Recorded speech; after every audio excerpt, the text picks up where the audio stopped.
ملا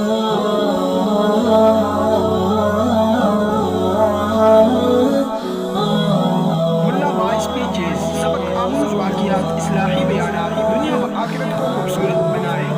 بسم اللہ الرحمن الرحیم، الحمدللہ رب العالمین الرحمن الرحیم مالک یوم الدین۔ محترم مسلمان بھائیو، السلام علیکم ورحمۃ اللہ وبرکاتہ۔ آج کی اس سبق کا عنوان ہے حضرت رابعہ بصری رحمۃ اللہ علیہ اور ایک چور کا قصہ۔ محترم مسلمان بھائیو، پچھلے سبق میں حضرت رابعہ بصری رحمۃ اللہ علیہ کا تعارف کیا تھا کہ حضرت رابعہ بصری رحمۃ اللہ علیہ کون تھی اور کہاں کے رہنے والی تھی۔ آج کی سبق میں حضرت رابعہ بصری رحمۃ اللہ علیہ اور ایک چور کے بارے میں ذکر کریں گے۔ حضرت رابعہ یہ ایک نیک خاتون گزری ہے، پرانے زمانے میں اللہ کی ولیہ تھی۔ ایک مرتبہ تھکاوٹ کی وجہ سے نماز ادا کرتے ہوئے نیند آئی۔ ایک چور آئے جس نے حضرت رابعہ بصری رحمۃ اللہ علیہ کا چادر چوری کرنا چاہا۔ تو جب آپ کا چادر چوری کیا، اب نکلنے کا ارادہ کیا تو راستہ اس پر بند ہوا۔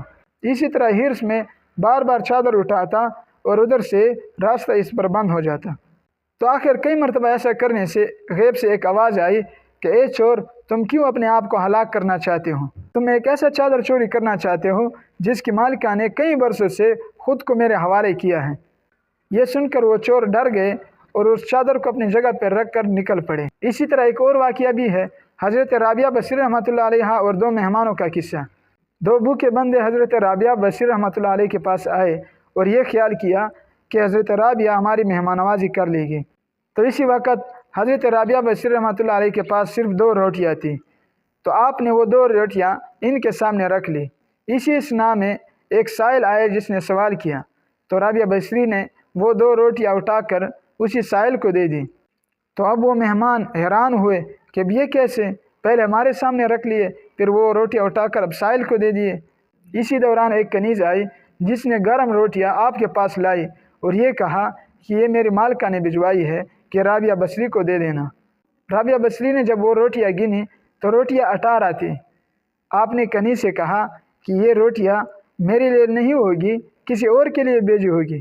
کنیز نے اعتماد دلا کر کہا کہ نہیں، مالکہ نے یہ آپ کا نام لے کر یہ روٹیاں بھجوائی ہیں کہ یہ رابعہ بصری کے پاس دے دینا۔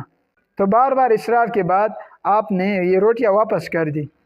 جب کنیز نے یہ روٹیاں اٹھا کر واپس اپنی مالکہ کے پاس آئی تو مالکہ سے یہ واقعہ سنایا، تو مالکہ نے کہا کہ 2 روٹیاں اس میں اور شامل کر دو۔ پھر جب واپس لے آئی تو رابعہ بصری نے جب روٹیاں گنی، روٹیاں 20 تھی۔ اب آپ نے وہ روٹیاں اٹھا کر مہمانوں کے سامنے رکھ دی۔ مہمان حیران ہوئے کہ یہ کیسے؟ تو چلو خیر، مہمانوں نے جب وہ روٹیاں کھا لی، اب وجہ پوچھی تو رابعہ بصری نے فرمایا کہ پہلے جو میرے پاس 2 روٹیاں تھی، جب میں نے وہ سائل کو دی تو میں نے اللہ سے دعا کی کہ یا اللہ، آپ کا 1 کا 10 دینے پر وعدہ ہے اور میرا آپ کے قول پر یقین ہے۔ تو جب کنیز نے 18 روٹیاں لے کر آئی تو میں نے خیال کیا کہ مالکہ سے کچھ بھول ہو گیا ہوگا، اس لیے میں نے واپس کر دی۔ پھر جب 20 ملی تو میں نے پھر یقین جانا کہ اب اللہ تعالیٰ نے اپنا وعدہ پورا کر دیے ہیں۔